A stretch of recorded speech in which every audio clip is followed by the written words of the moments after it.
chaos. When left alone, it tends to multiply. My FPS game currently has very fast-changing levels where the last wizard standing wins. Some of the new maps, though, now have random teams, and the chaos was very, very, very fun. Let's go. Alright. I got the puffer fisher. Good. Oh, the most ass weapon in the game. Great. I'll lay down some traps so he can't get down, you know? Ooh, okay, never mind. I'm going. He's all the way up there. Oh no. He's jumping down after you. Where are I you? can't hit anything. Whoa. Hail Mary. Behind you, Ricky. Behind you, Ricky. How did that not hit?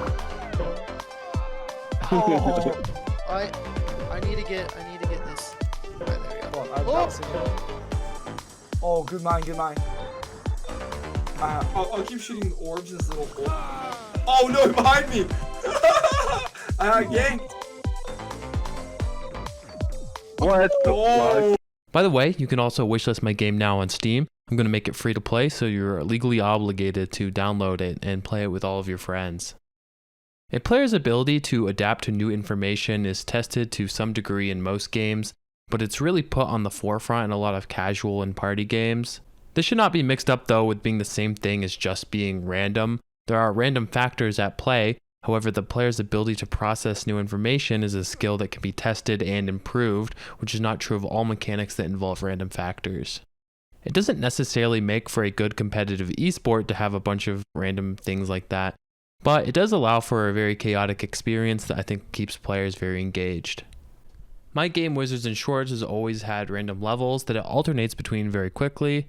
I also wanted to experiment though with random game modes, having to not only process what map you're playing, but also switching between free-for-all and then last team standing was chaotic. Where are my teammates now?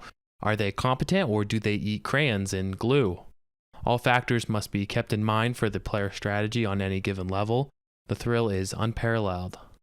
Implementing teams wasn't too hard. If there are 4 or more players currently connected and they are playing on a map that has a node called team spawns, then spawn them at one of the team spawn points.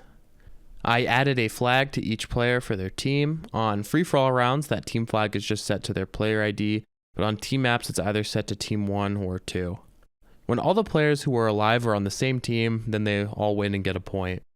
Currently winning a free-for-all round and a team round both give you 1 point, but I'm probably going to change that. You should probably allocate points relative to how many players there were or how many they were against or something like that.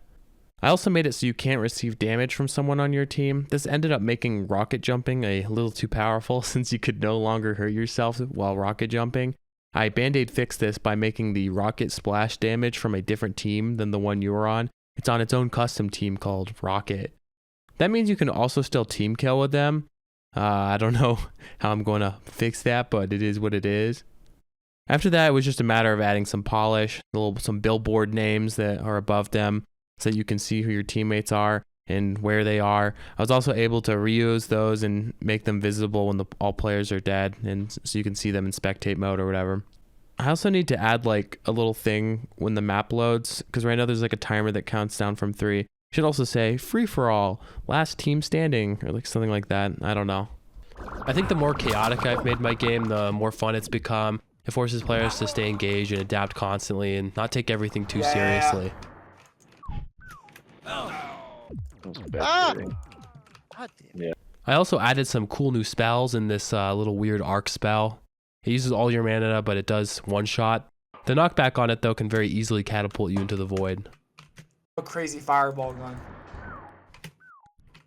Oh my god, Wow.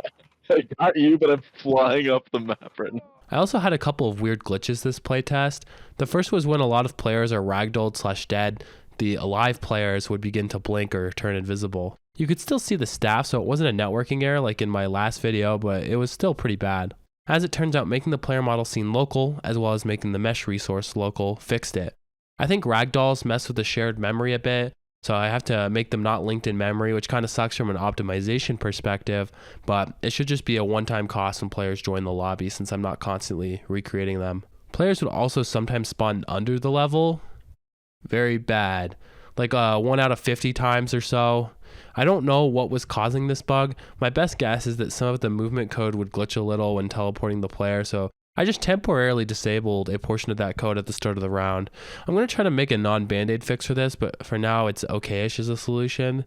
I really wanted to focus on adding more fun things to my game, so make sure you subscribe to my channel and wishlist the game. I'm hoping to have a trailer out soon. I also wanted to make a video on extrinsic, that's a hard word to say, extrinsic motivation in games and like thinking about adding it to my own game, because I'm not usually a player that's extrinsically motivated. So yeah, video out on that soon with me trying to understand it. Thank you.